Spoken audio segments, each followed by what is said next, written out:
Hi there, TarotTube. Today is Friday, January 19th, 2018. TGIF, am I right? Y'all remember Rebecca Black? Before we get started today, I would like to drop a little bit of tarot knowledge and talk about birth cards.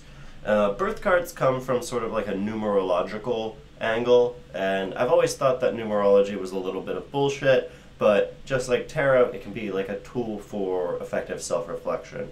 Birth cards are kind of the tarot equivalent of astrological signs insofar as they use information about your birth date to relate them to sort of like archetypes of human experience. Now, for those of you who don't know, the tarot deck is split into two main categories. There are the major arcana cards, which are all the cards that have characters on them and names like Temperance and Justice.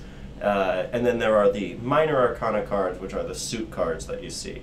There are 22 major arcana cards, and there are 54 minor arcana cards. No, 56, sorry.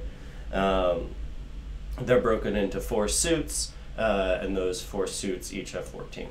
Now, the way that birth cards work is you're going to take the number version of your birthday. So for those of you who are software engineers, we're using 1-based month numbers. And for me, that is November 19th, 1988, 11/19/1988. And now what you're going to do is you're going to add those 3 numbers together. So for me, 11 and 19 is 30, 30 and 1988 is 2018. Now this number right here, if you are thinking through the math, the addition of your month and day is going to be a number between 2 and I think 43. And so because this is a strictly positive number in that range, this is actually going to be a year in your life that we're going to call like your power year or your star year. And for me, that's 2018. This is a year that's going to be like incredibly vital for your timeline and like your ultimate path. And already I can feel the energy of 2018. It's just really, really powerful for me. Interestingly, mine corresponds with the number 30, which is very close to 29 and a half, which is the amount of time it takes Saturn to go around the sun. And so my star year actually corresponds with the first phase of my Saturn returns, which is pretty exciting. So in any case, we've got this number now. For me, it's 2018. For you, it's whatever it is. And so now we're going to do what's called a numerological reduction. And it's a silly concept as a mathematician, but it is fun, and it's used all throughout numerology. And basically what you're going to do is you're going to reduce this number by adding its digits. And so for me, that's 2 plus 0 plus 1 plus 8, which gives us 11. Now, if this number that you got is between 1 and 22, it wouldn't be 1, but if it's between 1 and 22, you're going to stop there for a moment and you're going to look at the major arcana card that is numbered that way. In this case, while the Fool is often numbered as 0, you treat it as 22. So if you get 22, your card is the Fool. For me, that's going to be Justice. And Justice is a card of external balance. Justice is a card that basically tries to seek out in its path all of the flaws of the world in order to expose the underlying flawless beauty of what exists. And so this is a card all about fairness. It's about like legal battles sometimes when you see it in like a reading. But when we talk about it as a birth card, we talk mainly like you see the world in a way that can be sort of like categorized and balanced, and that brings you to like a strong like ethical position. And this card right here is one of my birth cards. Now, there's a couple different situations at this point. You may be able to reduce this further to another major arcana card. And so for me, 11, if I add those digits, I get 2, which is High Priestess. If your number was 1 through 9, you wouldn't be able to reduce it any further. And there are certain numbers that will be able to reduce 3 times, actually only 1. So if you get 19, 19 becomes 10, which then becomes 1. So some people may have 3 birth cards, some people may only have 1, most people have 2 birth cards. Now the High Priestess, this is the card that I associate with most strongly. The High Priestess is the keeper of internal worlds. She's the guardian of the temple of the ultimate final secrets of the universe. She is the strongest psychic in the entire tarot deck, which makes sense for obvious reasons. And basically with the High Priestess, we get somebody who tries to break down the entire universe and expose all of the ways in which the universe is different to get to the core, which is the way that all things are fundamentally the same. And so that's similar to the way that Justice breaks down the world and tries to find all of the flaws to expose the flawless inner beauty. And so both of these cards are ultimately destined to see the world in like basically like a game in which you are trying to get down to some kind of like universal truth and understand the world deeply in that context. Now, there's also a concept of tarot constellations, and these are basically all cards that reduce down to the same number. For those of you who are in math, it's all cards, basically like they're, 9 modulus 9. And so for that, I have this card, Judgment, which reduces 20, reduces down to 2 as well. And so this is called a tarot constellation because they all reduce down to 2. And Judgment is basically called like your hidden path card. In this case, it's my hidden path card. And Judgment tells us like, it's like this ultimate call that must be answered. And the role that this card takes in our life, not everybody will have one, but the role is basically like something that exists that's like an important force in your life, but you resist somewhat. And so I would encourage everybody out there to go ahead and compute their birth cards so that we can talk about them. It's just like astrological sign. It's sort of like this like archetype that's like very useful for like talking about like who you are, and they're fun to talk about in like tarot circles. So we'll go ahead and do a Dyadic Cross today, and we'll see if any of my birth cards show up. I'll try to shuffle really good so that we don't encourage that.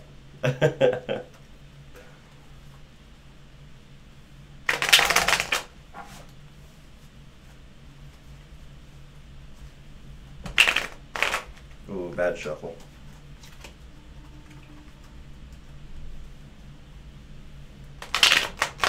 Oh, I'm not having any luck with these shuffles today.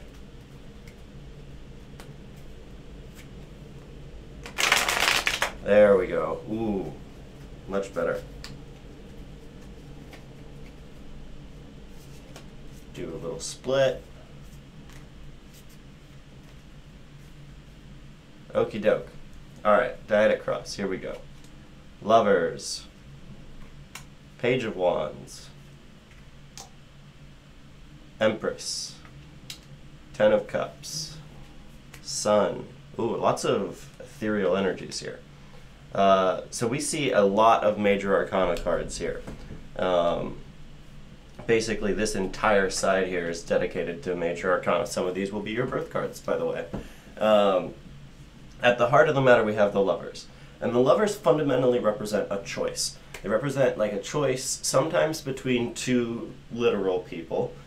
Sometimes they represent a choice between like 2 moral imperatives. There's a lot of imagery here relating to the origin story in the Bible, Garden of Eden and all that.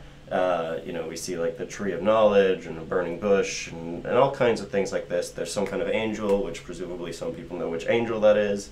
And we see presumably Adam and Eve here. And so there's a lot of like moral questions relating to this card.